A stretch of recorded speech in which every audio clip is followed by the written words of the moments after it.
Just a reminder that the Missing Witches podcast is entirely listener-funded. If you love the project and want to support us and join in on conversations like this one live, find us on Patreon at patreon.com/missingwitches. You aren't being a proper woman, therefore you must be a witch. Be a witch. Be a witch. Be a witch. Be a witch. Be a witch. Be a witch. Be a witch. You must be a witch. Hello and welcome to all our members of the Missing Witches Coven.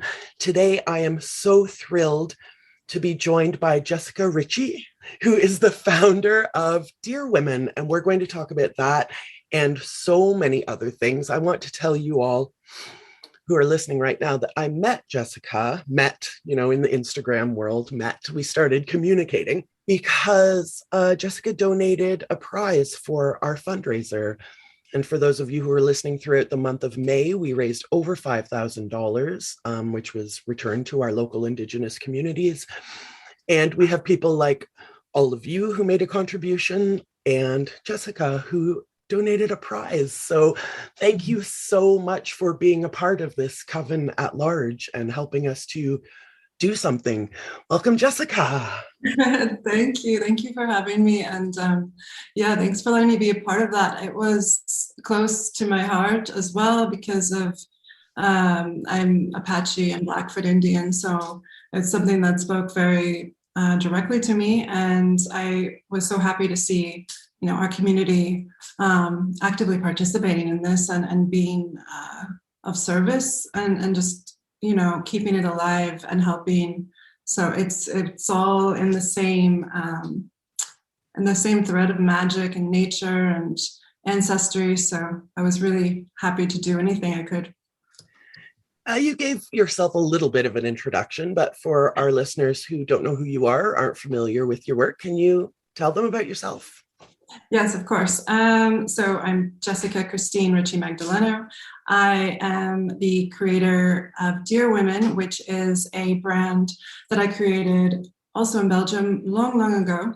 But it's recently, in a couple of years ago, we've been doing a lot more projects. So basically, it's a brand that is situated around tea, but it's tea and travel. So I take the nature from different cultures, and every culture has a different tea or herb that they use. So I take those things and the medicinal properties of each herb, and I imbue these into teas, into rituals, and spread information about this, as well as beauty products. When I lived in the Middle East, I picked up Akar Fasi, which is a terracotta pot that is for your cheeks and your lips, and it's made of poppy and pomegranate.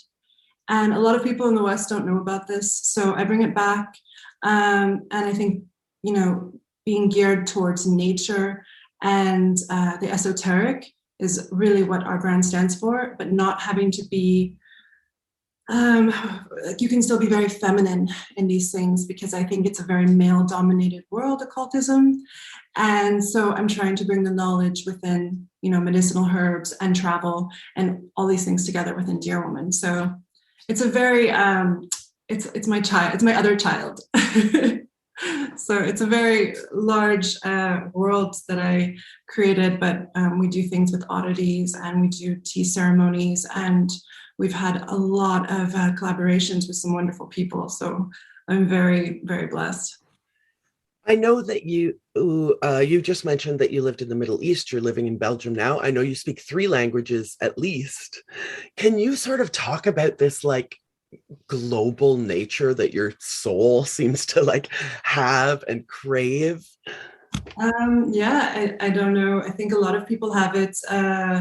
Wanderlust, I think, is the word. They have this obsession with, I wouldn't say escapism, but just for me, I think it's a good, healthy way to get out of our, the world is in such a bad state. So I think it's a way to get out of our current mentality and have some change and really learn about other cultures and how they do things. And maybe we can apply that to our own and do it better. Or, not better than them, but better for ourselves. There's so many things that other cultures, as in terms of medicine and in terms of politics and healthcare and everything around different cultures, we should be open to and not closed-minded or closed off. So I put myself in these situations. I did it from a very young age, so that I could I didn't really trust what people were saying about the Middle East, for example. At the time of the Twin Towers, I went to the Middle East and I was, of course, given a big backlash, but I still went. I went to Egypt. I spent years in Doha, Qatar. And these things I'm really grateful for because they really brought a tea culture to me, and it brought the Bedouin tribes and their customs, and the Egyptians, and the humor. And of course, it's a third world country, but they're so rich in their culture and their positivity, and these things I think can be really applied to the situation now, because I think a lot of people are still very ignorant in the world, especially in America. So I don't like to spend a lot of time there. I don't know, maybe that sounds negative, but for me, I think there's a lot of people there who need to travel. Yeah, there's definitely something about, as we have this continuing conversation about appropriation and transculturalism and panculturalism and globalization, and we sort of feel always like we're towing this line, but I think your approach to actually go to places and learn about places and even learn the language that people are speaking there is Sadly. But I mean, not the best right now. I hold that people in Belgium, they speak, like, some of them speak 7 languages, but it's common between 3 and 7 is the average, and I'm over here speaking very broken language. So please, it's getting there though. But that's definitely, I mean, speaks to what you were talking about, this sort of North American mentality that, like, to speak more than one language is like, wow. And in the rest of the world, it's normal to speak 3, 4 languages or more. I mean, that has a lot to do with geography, because Belgium is situated in the center of France. I think like Luxembourg, you have Germany, you have, all these little countries, Holland, you have a bunch of countries around it. So they grow up with this, reward. I don't know how to put it, but they grow up with this, not a reward, but this benefit. Yeah, this benefit. Unfortunately, Americans don't have that. We have accents, but we all speak English. So it's not the fault of Americans, but I think they could do some more in the educational system, especially because there's so many Hispanic people living there, or Asian communities, and it's important language. I mean, it's a different mentality completely when you start speaking another language. The words, the etymology of it means something completely different to other cultures, and you understand each other better. Yes. You understand what their definition is for a certain feeling or word. For sure. I love about it. Yeah, I live in Quebec, and there's a constant language battle happening here. Montreal is sort of like an Anglo enclave, and then the rest of the province is more Francophone. And so the government leaders are making all of these like very, very harsh laws. Yeah. And in the same way that you find in the United States, where people make a hard line, like, I'm never going to learn Spanish, a lot of people on both sides feel that way in Quebec. I'm never going to learn English. I'm never going to learn French. I'm going to dig my heels in and have this be like my identity politic. Mm-hmm. And like you were saying, language is important. It's like part of culture and how we maintain culture. But at the same time, for me, my French isn't great. It's good enough. As I say, I can get what I need done. But for me, it was like, why wouldn't I want to learn another language? Because like you say, it really is like a different way of working your brain. My favorite example is like in French, you say, I have fear, j'ai peur, j'ai faim, I have hunger. But in English, you're like, I am afraid, I am hungry. And it's like your whole identity is this. And in French, it's like, I have this, I have that. It's not who I am. It's just like what's happening right now. And I imagine in every language that you learn, you find these different modes of being even. Yeah, no, that's so true what you say. I think that's really important to realize is that in language, especially like Germanic languages, it's in Dutch and Netherlands, it's the same. It's ik heb honger. So I have hunger. I have hunger. You are not, you are not your hunger. You are not, it's fleeting. These are emotions and physical responses, physical stimuli, of course, but these are fleeting things.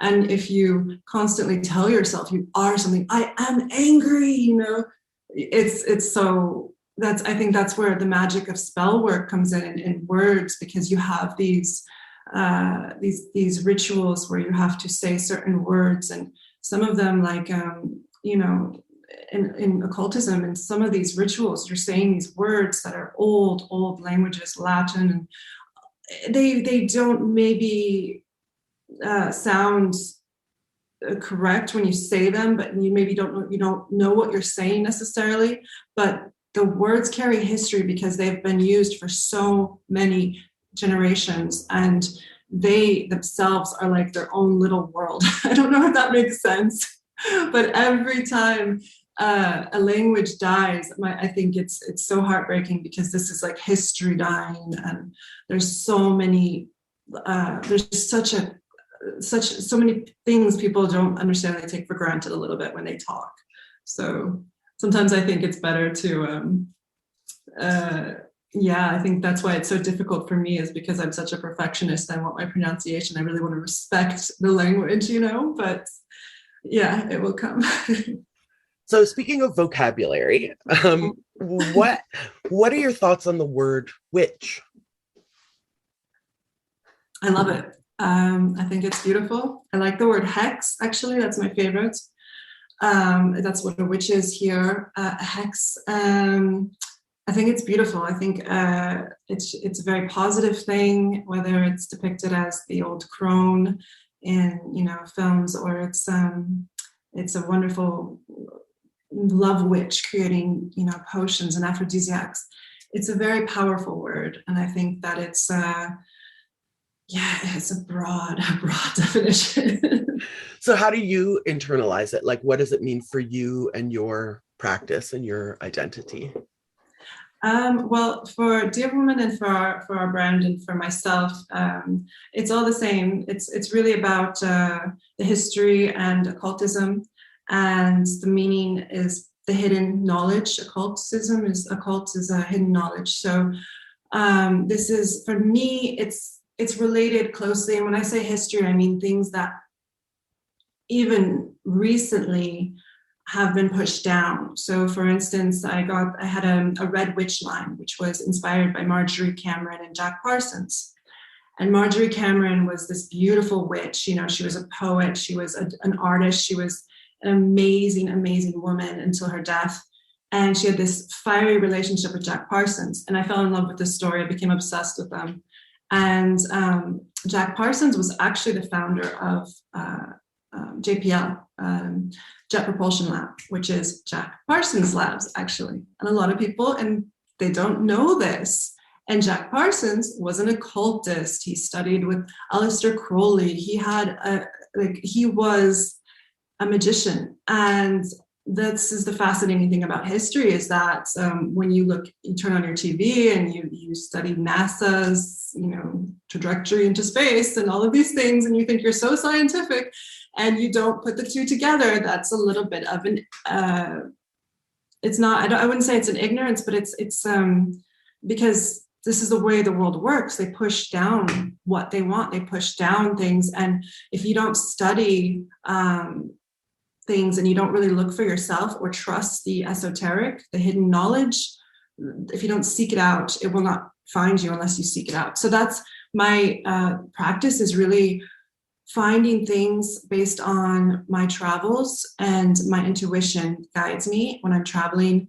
And I always have, my rituals, my common things are my tea and my books. And I just try to, if I'm looking for something, I try to follow my intuition. So I wish it was less solitary, but I'm a very solitary practitioner. So, but I do have connections with organizations that have really, oh my God, I've been so blessed with the Philosophical Research Society in Los Angeles, with my mentors like Maja Diaust. I studied under other witches and people who study these things, and plant knowledge. So it's a lifestyle for me. You know, it's part of who I am. Yes. And you, correct me if I'm wrong, but you are a STEM witch. What do you mean? Do you mean science, technology, engineering, mathematics? Yeah, how did you know this? That's funny. Because I do my research. Isn't that exactly what we're talking about? I'm so happy that you know this. Well, because it's exactly like you said, like people hear you use the word esoteric or tea ritual, and they maybe even, speaking to you, Jessica, maybe they hear that you have a beauty line, or any of those of us who, and they think that we are gullible, or that we are dumb, or that we don't know how to do research, which is, to me, the opposite of what a witch really is. It's exactly like you say. You have to go and dig and dig and dig and do your research and not be gullible. Not be gullible, but talking about like that capitalist patriarchal voice, not be gullible to that would have us close our minds. So please tell me about like how STEM and witchcraft are one. That's a lot. Well, I'll try to condense it. So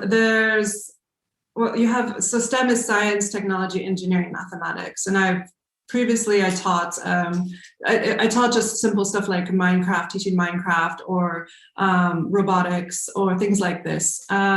Like I said before, I have this huge obsession with Jack Parsons and Marjorie Cameron. So for me, it's into one, because you have these very intelligent people in this community, and there are women who are extremely bright and brilliant. And in order to know plant knowledge or, herbalism, you have to be aware of what you're working with. Flying bombs are not easy things. This is all alchemy and science and mathematics go into this with your proportions. You have too much belladonna, This is, you could say this is like, that's a little bit of a small example of, how you have to be, you cannot be somebody who, it's something you have to be aware of. And I think the thing with witches or people into the occult, or they're very aware. They're more aware than other people. And whether that's intuition or developed intuition, as you get further deep into your craft,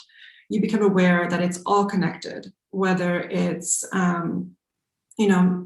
particles or robotics, magic of electricity. It's all connected. And especially because I'm a mother, so I have a 5-year-old child and I have to teach her. She asks me so many questions at such a young age. And already her eyes are so wide open and they're not, they're so brilliant, her mind, because she's not influenced yet by outside forces. So she asks very common questions without any influence of people or the world as it'll get to her. And basically it's very scientific things, how is this made? What is plastic made out of? And these are things that I think in witchcraft, we always are asking ourselves, well, what is electricity? How do you apply this to your brain? Your brain is just electric currents. When you have a thought, it's an electric current, and then it goes. So we're basically like, flesh machines.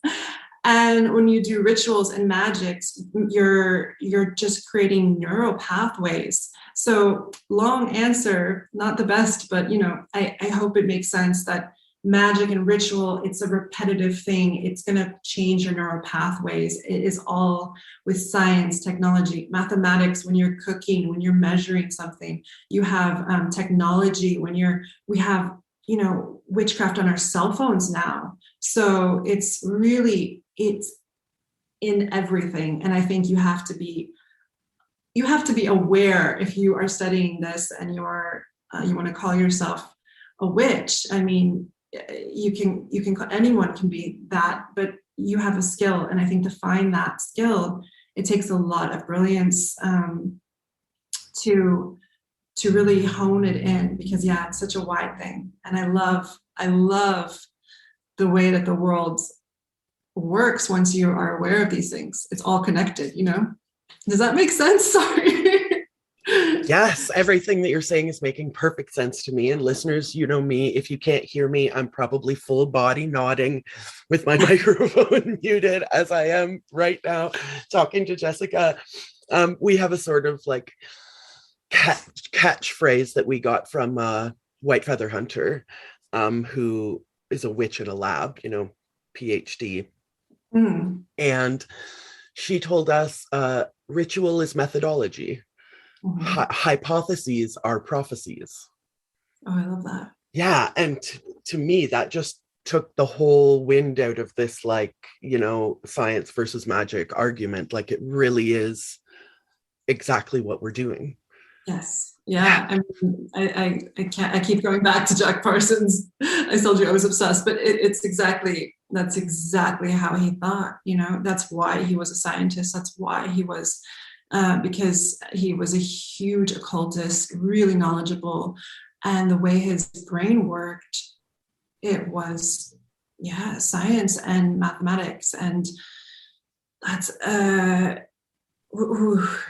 maybe it's a scary way of thinking of things, but it's really true. And I think people in that field know, maybe they're afraid to admit it, I think, because, you get a lot of people who say that magic and science are different. And I don't believe that. No, I don't believe it either. And that's why we love a STEM witch. We love a STEM witch around here. Yeah, we need more. I love that. I love that you knew that too. I'm so happy.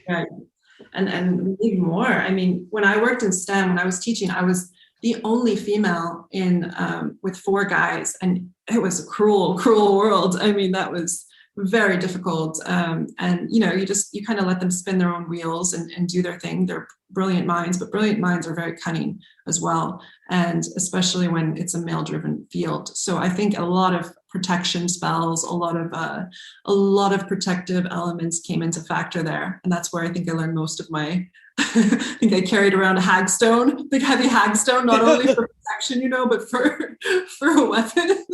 Right, all different kinds of protection. Yeah. When you're working in the male-driven, dominated, living in Southern California, it becomes very intertwined. Yes. But yeah. A friend of ours is a judge, and she would like place like crystals and sigils on her bench for exactly that same reason. I mean, she was in more of a position of power than you were as like the only woman in a lab or in an engineering, in the STEM situation. So yeah, I mean, would that be your advice to marginalized people who are finding themselves in unmarginalized places? Carry a hagstone, walk softly and carry a big stone. I was much younger then. I think I was 26 or something, but no, I my late 30s now. So I think my advice in a very male dominated field would just be to be as knowledgeable as possible.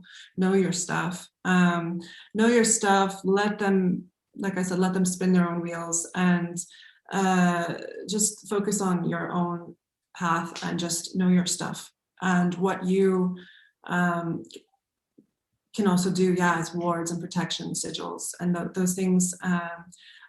Like there's herbs too. What is it? We have one called a tea called occulta that has herbs in it that have protective and confidence properties. So when you take a tea in the morning and you do your morning ritual, you can go in feeling the effects of the herbs. They get into your body, and they affect you and your state of mind. So just like people smoke marijuana, I choose not to, but people do that and it changes their mind. Tobacco is a mood, it's a transition. In Native American culture, they use tobacco to transition between states. So these things, these herbs, I would recommend to really change your mind set to deal with people in a male-driven world. So. And you have such an interesting perspective because of your background that you were born with, and then your choice to be like a global citizen. So like having seen the world from sort of multiple individual perspective, what would be like your message to the witches who are listening today? Like, what do you really, the microphone is yours. What do you want to tell the world / this coven of people who are listening right now? My message, wow. Well, first, I don't think that I don't think I'm any different. I travel a lot, but I'm not, there's people who travel way more than I do. And I don't think that I have a different view on life than most people. I think that it's just a matter of finding your own path and your own journey and using the tools in occultism. And if this is what you're called to, you can be a hedge witch, you can be an occultist, you can be whatever you want to be, but I think finding your own path is key, and that's what do what thou wilt is really important. But people take it wrong. It doesn't mean go kill people. It means to find your will, your way. And we were talking about language earlier, and in Flemish it's ik wil een boterham alsjeblieft. I want a sandwich, please. It's I always thought this was important because I will it to be. I will something, and basically do what thou wilt is wilt. It all connects. So I think when you start seeing things, whether you have to go and use the tools of ayahuasca or hape or find something that calls you and listen to it. Don't be afraid. Even if you're afraid, just go with it, and that will guide you to your path. And these herbs and these different communities that we've all formed, that you guys have formed, really guide and help and spread the knowledge and different perspectives, which is really important. So I think my message to people would just be that, just figure it out and enjoy the journey. Just figure it out, but enjoy the journey. I should rephrase that. I should say, don't just figure it out, but enjoy the journey of finding your path. Yeah. Nature, and really looking to nature, because it's not just nature is divine, and it's also very dangerous. And we are animals, and we are very connected to nature in the long run. Even if you live in a big city, it is extremely important to go find the patterns of nature and apply that to your life on a daily basis. And I think that people right now need that a lot. So can you give us an example of a pattern in nature that we can apply to our human lives? Yeah, sure. I think my daughter would answer this question so well. She's obsessed with snails right now. And they are everywhere in our little city garden. And so every morning she's like going to school and she's just searching for snails. And the thing with snails is that they're very slimy, and you have to wash your hands after because the slime gets everywhere when you handle them, and they're kind of poisonous too. You can get sick from them. So the thing with nature is that it's this beautiful thing that I think it's really nice and fun to hold and take care of, but there's always this underlying protection. There's always a poison there. The ladybugs are beautiful, but there's the bad ones as well. Or you have the snails that have that small poison, or the not so obvious things. There's plants that curl up when you touch them. There's these things in nature that have protection around them. And I think that's really important. That's just something I can think of off the top of my head, but it's really important to be sit in nature and just observe how they protect themselves, and the patterns that you see in basic psychology of humans is the same exact patterns you'll see in animals, unfortunately, a lot of the time. So there's a lot we can learn from that, and we're still discovering, because there's oceans and oceans, miles and miles of ocean that we don't even know about or have ever been to. So yes. And that's one of nature's biggest lessons for me. I remember walking through my yard and I almost stepped on a toad. It was so completely camouflaged in its environment that I didn't see it at all. And I had this thought, like, just because I don't see it doesn't mean it's not there. And so again, I'm like applying this to esoteric knowledge, to witchcraft, to the occult, to this idea that to be a witch is somehow to not be science-minded, which again, to me is the opposite of what's true. But just because we can't see it doesn't mean it's not there. Exactly. Yeah. What's occultism, hidden knowledge, and things that you have to look for under the surface of everything. That's a beautiful, a beautiful lesson. It wasn't a brightly colored frog. No, oh no, it was like, it looked exactly like the bit of ground that it was on. It was like brown and spotted, and I really, if I weren't a witch, I probably wouldn't have noticed it at all. But yeah, the awareness, right? Like we're trying to be aware even of the things that we cannot see.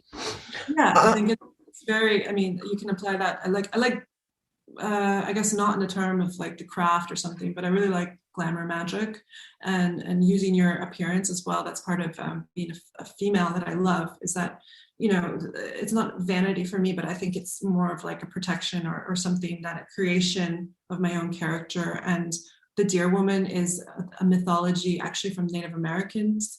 It's a Native American legend about a woman who, you know, has deer hooves, and she has these antlers that come out, and she's gorgeous, and she tramples her lovers. But it's really about, I think a lot of people don't realize this, but it's really about, the antlers are antennas to nature, to the sky. They help connect to the ethereal worlds.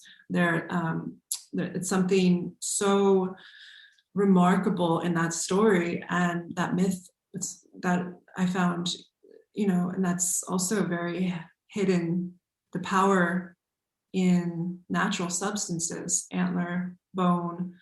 It's a beautiful thing. So sorry, I go off. No, our motto around here is please expand. We want to hear your idea until they run off the tracks. But you talk about makeup, and you have a line of like makeup and self-care. Can you talk a little bit more about the notion of makeup being like a protection spell? Mm-hmm. Yeah, I call it glamour magic. It's my version of glamour magic, and it's really that's why, you know, when I went to the Middle East, what happened was I was very, very young, and I came out of California. I'd only lived there for 5 years, but I was very confused when I lived in California. It was girls in, like, I think they're called hot pants or booty shorts, and, you know, fake breasts and fake lips, and everything was really in your face, beauty wise. It was just nothing hidden. It's the exact opposite of the occult. It was like everything was there, and that's beautiful in its own right. Like, I respect anyone who wants to change their appearance. That's a magic in its own, but it wasn't my type of magic. So when I went to the Middle East, I was young, you know, and I was a bit scared. And I remember being in an elevator in a mall in Dubai, I think, and I had these women in full burqas, black ghosts, you know, and I remember that being so shocking, and my heart started racing because they were taking up so much space. It was 2 women, but they were like, oh. And then the smell, and I remember thinking it was so beautiful. And then they were talking and their hand gestures, and suddenly that fear turned into almost like falling in love with these ghost wraith, you know, like figures, and their nails were perfectly manicured, and the smell of oud, it was this really ancient Middle Eastern smell that's never left my memory. So the beauty and the glamour that they were evoking, being fully covered, something clicked in my head, you know, and I was like, that is the type of woman I want to be. And that is power right there. You're not showing anything. I don't even know what you look like, but I am in love with you. like the way they talked and used their words and their hand gestures. And it was just remarkable. And it was a different type of beauty I'd never experienced.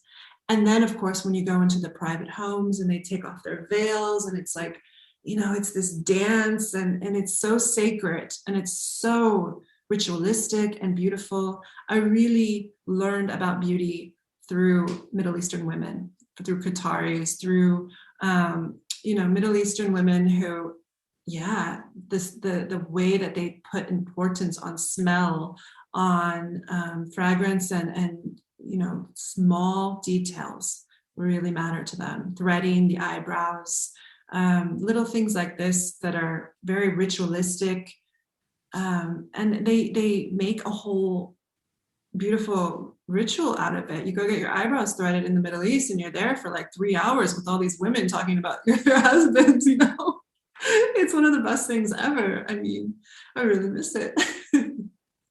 It's so funny that you bring up threading, because I remember I used to go when I lived in the city. Nobody in the woods does it, unfortunately. But when I lived in the city, I went to a threading place to get my eyebrows threaded, once a month or however often I was doing it. And it was the most intersectional space in all of the, so you go to bars, you go to clubs, you go here and you go there. But in this space, it was like every economic level, every shade of skin tone, every demonstrable identity was in this place, waiting to get this treatment. And I remember thinking, like, this is the most intersectional place in all of Montreal, surely. I bet, yeah. I wonder, was it run by Indians, or who was the owner? The Indians? Yeah. Yes. Yeah. Yeah. I miss it. I'm not so great at it, so I miss those. And it really is, it's so intimate. I mean, I haven't had my eyebrows threaded since pre-COVID, because it really is so intimate. They're like pressing their whole bodies against you, and you're like holding part of your face, and it's wonderful. I recommend it. I think it's one of the best. And I heard too that it's when you wax, and this is so girly, but when you wax, it brings wrinkles because it pulls the skin. And when you thread, it's like it's a little secret that threading doesn't pull the skin, so you won't wrinkle around the eyes as quick. Right. And you're not actually like ripping that layer of skin off of your body either. Yeah, exactly. So I love, I don't think it's vanity. I mean, so many people will backlash about that, but I love self-care and taking care of yourself in ritualistic ways. And I think it's really important in magic, because it's your first ward of protection is your character, and who you present yourself, how you present yourself, and who you want to be. So I think that's in that way we have power in that way. So yeah, I don't think it's necessary to doll up every day, but like I said, with the akar fasi from the Middle East and things like this, there's simple little rituals. I have one here actually. It's this thing. Can you describe it? This is akar fasi. It's made with poppy and pomegranate, and I think they sell them in Morocco. It looks like a nipple, which I like. It's like, but you can put you dip a brush in rose water, and then you do this, and then you apply it here, and then your lips, and it's poppy and pomegranate, so it's natural ingredients with terracotta, and it's so beautiful, and this thing lasts about, I've had mine for a year, and I just disinfect it every once in a while, but you can do that, or you can spend double the amount on some MAC makeup, and there's chemicals and there's things in there that aren't from nature. And I think the wise choice for me is the natural product that the Middle Easterns and other cultures have discovered. So I think, it's important to keep aware of things like that as a woman. Yeah. How do we negotiate this path between beauty our own personal standard of beauty and wondering how much we've just been brainwashed by patriarchy to look and behave a certain way. So yeah, that's it's an easy question, right? Oh, for sure. We've been brainwashed completely. I mean, if I had my way, which I think I generally do have my way, I look like a feral creature most of the time. I don't think any guy that saw me at my most beautiful would agree that I was beautiful. You know, I've got mud under my fingers. Like, so many guys are like, I really love manicured, nice nails, you know, and I'm like, gardening, you know, like my nails have dirt in them, you know, and I look crazy and I feel my most beautiful in those moments. So who is a guy to tell me, or anybody to tell me what to look like? I don't think that's appropriate. And I really hate how our daughters are being raised, and our sons as well. Beauty is your own personal power, and it is your own belief how you want to feel. I don't think that people are aware of how much in television and in comic books, in media, we are brainwashed. So I really find it very difficult, especially raising a child in this world, to define for her, like how to help her define it for herself. But, you know, when she asks me, like, why are you doing certain things? It's really hard I have to think. And sometimes I realize I'm not doing this for myself, actually. I'm doing this for somebody else. Oh my gosh, you know, how do I answer honestly to her? You know, it's a really strange realization. Yeah, to realize that so many things on a day-to-day basis we do for other people. And that's not how it should be at all, unless it's something that a care that we give to them, or an act of service, or things like this, I think are very good. But as far as what we look like and beauty standards, that's everywhere, being, and it's horrific. I think you said, not in so many words, but, you know, we were talking about vocabulary before, and I think it's very important for each and every one of us to think about this word beauty and what it means to us. And like you say, how to define it for ourselves, in the same way that we might be brainwashed into a notion of what success means, but haven't really sat down and thought about what that means to us. Maybe our version of success isn't as, you know, monetary as the narrative would, you know, want us to have it. So yeah. That's not something your answer again is figure it out. Define it for yourself. It's more like define it for yourself, and you know, do what makes you feel. I think beauty comes when you're doing what you love. So like I said, I love to garden. I like my hands in the soil. My definition of beauty is not necessarily somebody else's with dirty fingernails and crazy hair. I think that's really important, is to wear what you want, do what you want, but just make sure it's what you want, and really be aware again, of what your definition of beauty is compared to somebody else's definition. Yeah. You said, I'm going to put it in my pocket and carry it around for the rest of my life. Beauty comes when you are doing what you love. Mm. That's real beauty. And we can do glamour, like you say, but we should keep conscious of like what beauty is. Yes. Yeah. I think that's it. You know, there's a difference between putting on some Akar Fassi and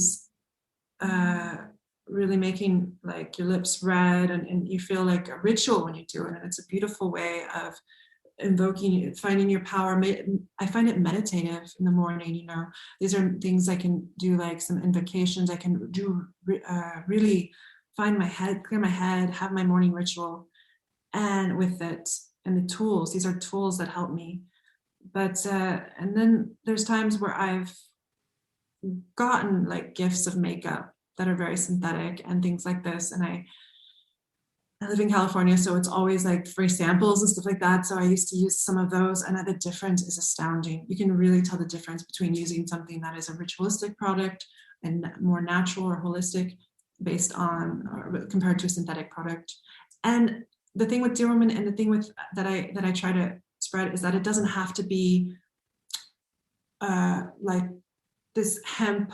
I like hemp, but it doesn't have to be like this gray burlap sack type of feminist beauty. It can be to be a feminist and to be, to define beauty. It doesn't have to be like, oh, I'm natural, so my products have to be like gray and everything has to be dulled down. No, you can be extremely va-va-voom sexy and be natural and holistic. And these are things that I'm really trying to spread. It's like, don't be afraid of your sexuality somewhere in that natural, product environment and mindset. Don't be afraid of the power that, nature can hold too. It gives you a certain vitality and wildness that, I think synthetic products don't have. Yeah, and this is definitely some more capitalistic patriarchal brainwashing to think that to think that the chemicals are going to do a better job than I don't know what we can't match with something in nature. We can't find this equivalent with something in nature, and that doesn't mean we should exhaust our resources, like mining and taking all the oil out of the earth, but it just means more, I think less stuff, more conservative living, more I think more if people had more patterns in their life. And again, I go to ritual, but if that's what I love about witchcraft is that you have these patterns, you have this knowledge, and you repeat these things over and over, and that becomes your daily practice, or that becomes something that you really feel a state of mind changing. And this is something that we need, because when the world is just like, oh, new fast fashion or new this or new makeup or new trends, yes, okay, that's fun, but I always go back to the roots of the system, the roots coming from, ancient cultures, and remembering that things are very dangerous in these worlds. In nature, Native Americans were in wars constantly. They were fighters. They weren't always peaceful, loving creatures, like smoking peyote. And so you have to understand, like, it's in terms of beauty, these synthetic products and things that people are trying to project onto us, their standards, that's the part of the danger of that world. So you have to look out for the danger. I read recently that part of the reason that ancient Egyptian women started using kohl eyeliner was for the same reason that like American football players will put the black stripe under their eye, that it draws the sun away from your eyeball and underneath. So I think that there's a lot of that too, that we keep doing things even though we've lost the reasons why we did them in the first place, and they become something else. Exactly, I think there's there was I wish that I had called up the reference before we spoke, but hopefully I can put it in the show notes. There was something about lipstick being witchcraft. I don't know if it was like in the Victorian times. Again, for you listeners, I'll do my research better and I'll put it in the show notes. But this notion of like, this is like a glamour, this is to trick men into thinking that you're, a sexual, there's so much with lipstick though. I mean, you can go back to like how the lips look like a vagina, a pussy. I don't know if I can say that on podcast. Pussy, vag, cunt. Yeah. Well, they look like a pussy or a flower. It's the same. I mean, it's so when you like it goes back to nature and animals. The baboons have the red, the butts, baba boom, or whatever you want to call it. So they have that redness around it, and that's what we're trying to emulate when we put on red lipstick, is the vagina or the butt or something that a guy can penetrate. That's what it's invoking. So that's kind of a magic, because it's a psychology. It's tricking the mind into thinking sexually. And so that's the glamour magic again. And also we use it for poisoning our lovers, our men, when they cheated on us, or when we wanted to seduce a royal and take over, poison. That's poison ivy in comic book culture. That's where that stems from. She kissed you and you fainted. It's a beautiful thing, I think, using sexuality for playing or for historical purposes. Yeah. Take over a monarchy. I mean, these are things that are like very, very deep seated with history, but we just kind of do it on a day-to-day basis, and don't think about it, which I love too. So I love that you brought that up, because lipstick is, it's super powerful. Yeah. I have a tendency to demand that our guests write books that I want to read. And so this is definitely, I hope, Jessica, that you will start working on this glamour magic, but like from this like historical, scientific, like a real investigation into this subject. I would read the fuck out of that. I would, but I maybe we'll go into that. I'm in process actually of writing a book right now. So yay! I can be patient. Magic or anything really to do with beauty. It has to do with children and the occult and esoteric.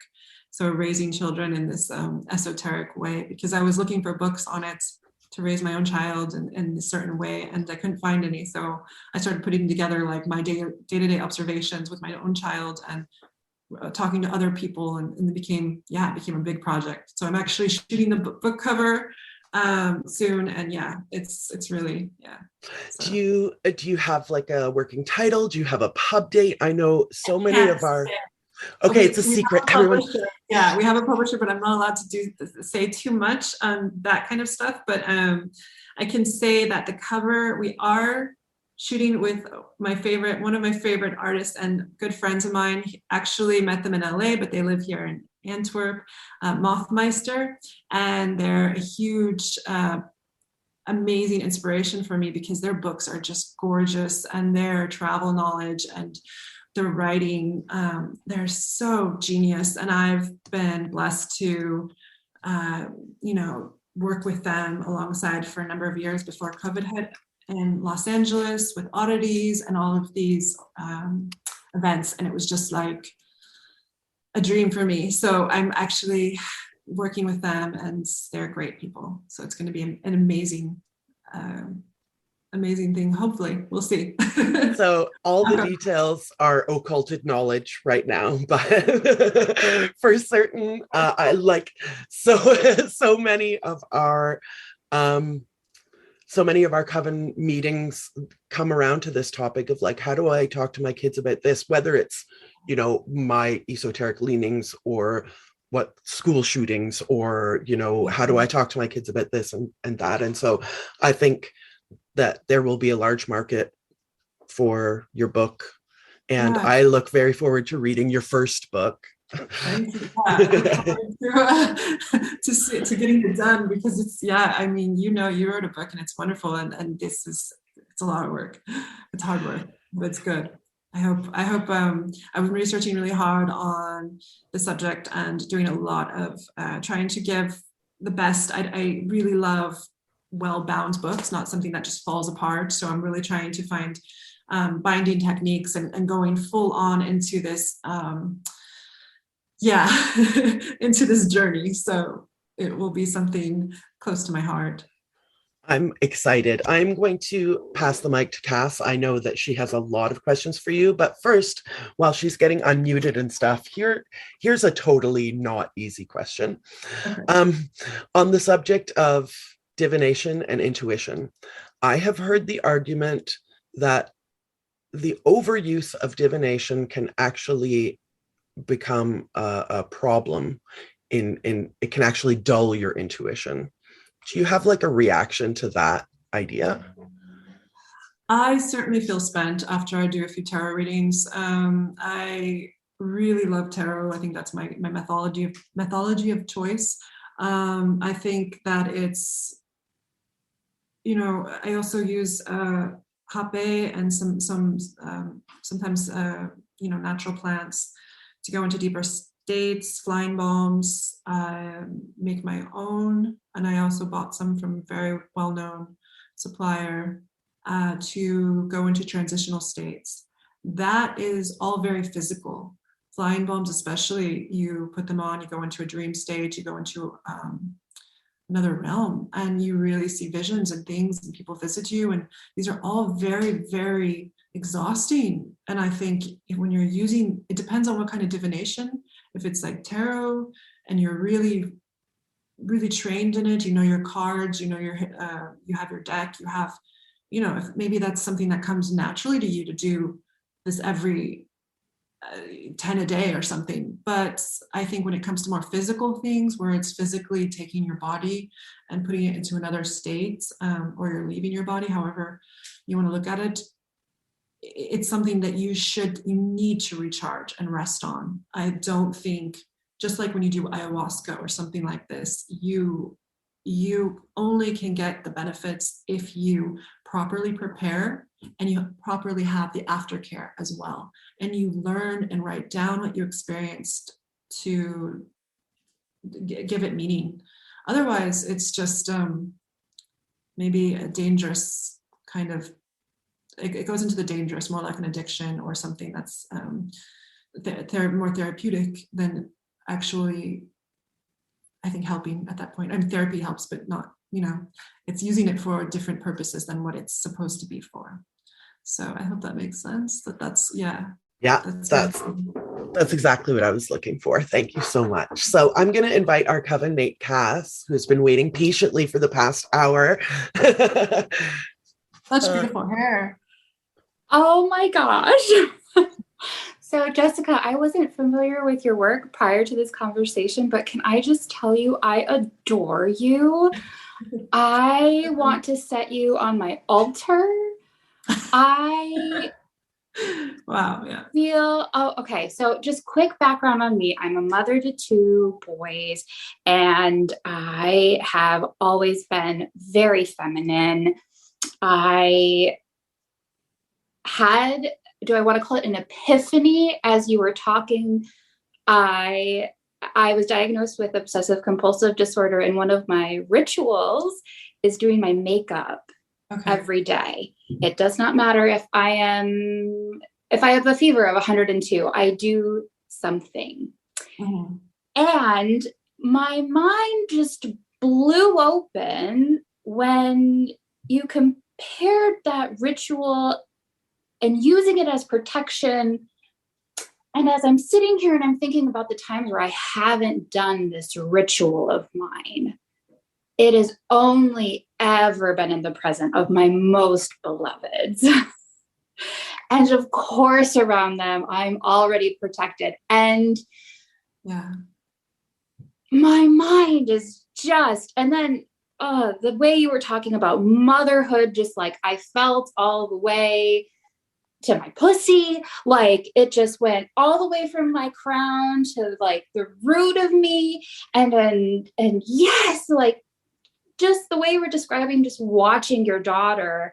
I've expressed like how I watch one of my children in coven meetings before and the things that he'll say to me. And you are fantastic. I don't really have a question for you. I just want to send you like all the love I'm feeling for you. I hope that's okay to say. I don't, if I have consent to gush on you. Oh, that's very flattering. Thank you.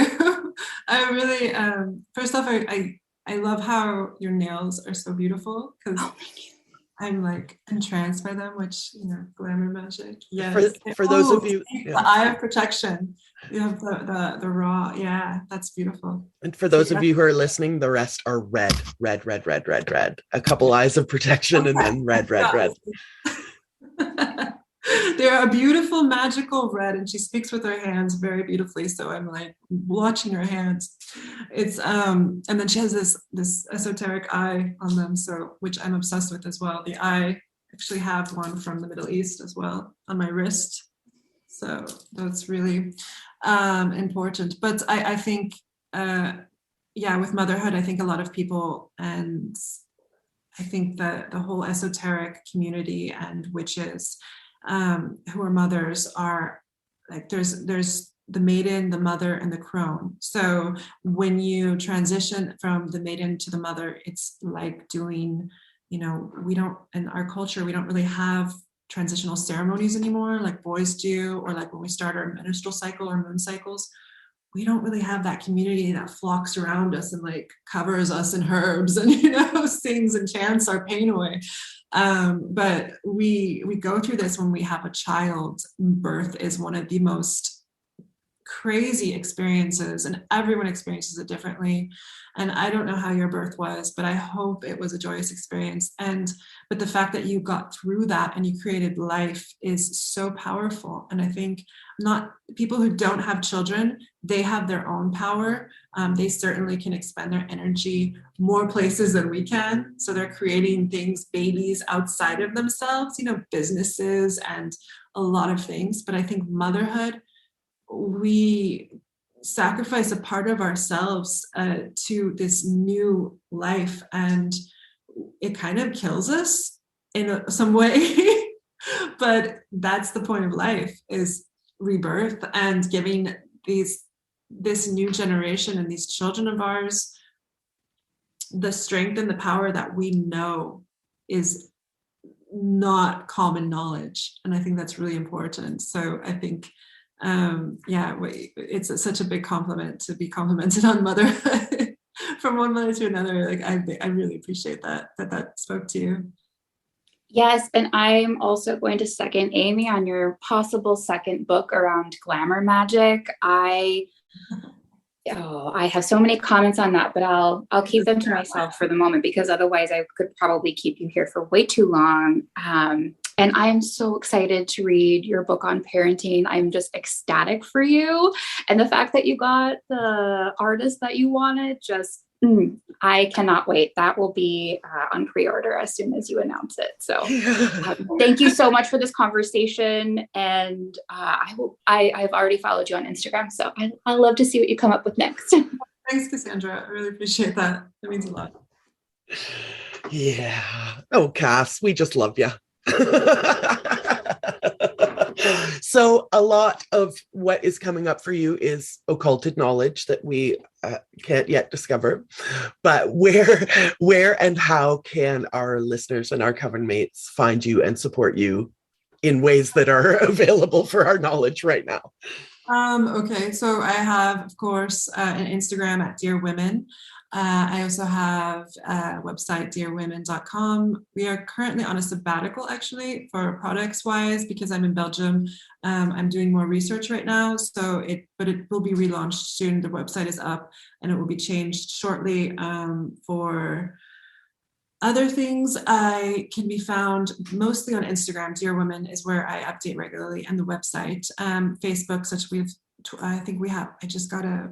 I fell into the TikTok thing, so now I have a TikTok, but it's mostly travels and just day-to-day life right now. And then product-wise, I'm working on relaunching for a more European mindset. So there'll be a relaunch of all the products, all the labels, everything. I'm changing everything for the products. So they're going to be amazing. It's going to be hopefully up to my standards. So that always takes a while. But yeah, that I can be found. I would just follow the Instagram and all the social medias, Dear Women. It's one word, and women as a collective. Yes. So Dear Women, all one word, plural of women with an E. And of course, like whenever you have details that you are allowed to share, I hope that you'll share them with us immediately so that we can either add them to the show notes for this episode, or we can have you on the show again, or maybe you could come to one of our coven meetings, because Cass is like crying. I would love that. I would love to meet you guys and give you guys a big hug, especially with coven now, hopefully. Yeah, we will definitely do so. Again, thank you so much for donating a prize to our fundraiser. Thank you so much for being in circle with us today. Thank you so much for having a curious and global mindset. Thank you so much for being a STEM witch. We fucking love STEM witches. And just because you out there listening are STEM witches doesn't mean that you can't wear lipstick. There really is no limit to how you can express yourself. Exactly. And also thank you for having a community and a podcast and just creating this space, the safe space, which everything you guys do. It's so inclusive and it's so safe and it's brilliant. And I really loved like going through the podcast and discovering things. And that book, I'm so happy. It has great reviews and I've read it. I bought the audiobook. So I recommend your book. It's amazing. Thank you so much. Risa reads the reviews. I don't. I figure if there's something useful in there, Risa will let me know, or the publisher will let me know. Me, I'm like, what other people think of me, it's none of my fucking business. I love that, yeah. But if there's something useful and important, I know I can count on Risa to glue me into it. I think a lot of it was like people discovering Madame Blavatsky. I don't know if I'm Blavatsky, yeah. Yeah, I think a lot of it was, I was so happy that people were discovering her when I read the reviews. But yeah, anyway. And I think Marjorie Cameron shows up in our next book, I think. Yeah. We'll trade words for sure. Thank you again so much, and blessed fucking be. Yeah, blessed be. You must be a witch. Just a reminder that the Missing Witches podcast is entirely listener funded. If you love the project and want to support us and join in on conversations like this one live, find us on Patreon at patreon.com/missingwitches.